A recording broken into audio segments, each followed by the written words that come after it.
نبی مہربان صلی اللہ علیہ وسلم کے ہاتھوں سے جام کوثر نصیب ہو۔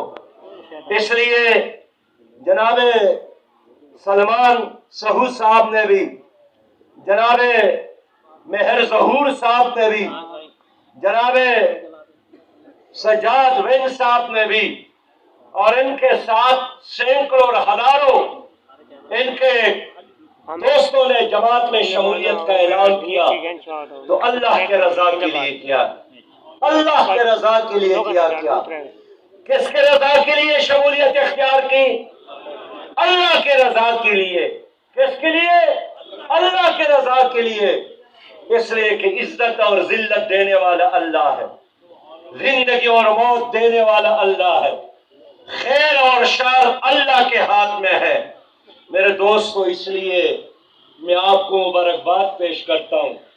میرے پیارے بھائیوں، اس وقت پاکستان میں پی ٹی آئی کی حکومت ہے، اور پی ٹی آئی کی حکومت میں پاکستان کے 22 کروڑ عوام شدید پریشان ہے، صنعتکار پریشان، تاجر کنگال، مزدور بے حال، عوام نڈال، اور خود وزیر اعظم کہتا ہے کہ میری نہیں مافیاز کی حکومت ہے، lead mafia, sugar mafia, drug mafia اور ظالم مافیا۔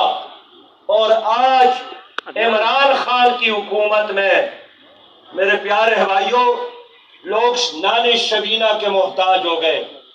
عمران خان کی حکومت میں مزدور بھوکا سوتا ہے۔ عمران خان کی حکومت میں آٹا 67 روپیہ فی کلو۔ عمران کی حکومت میں چینی 110 روپیہ فی کلو۔ عمران کی حکومت میں ادرک 1 کلو 600 روپیہ۔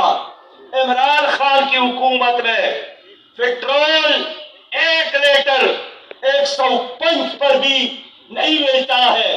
عمران خان کی حکومت میں 10 روپے کی دوائی اب 110 اور 110 روپے کی دوائی 500 روپے پر نہیں ملتا۔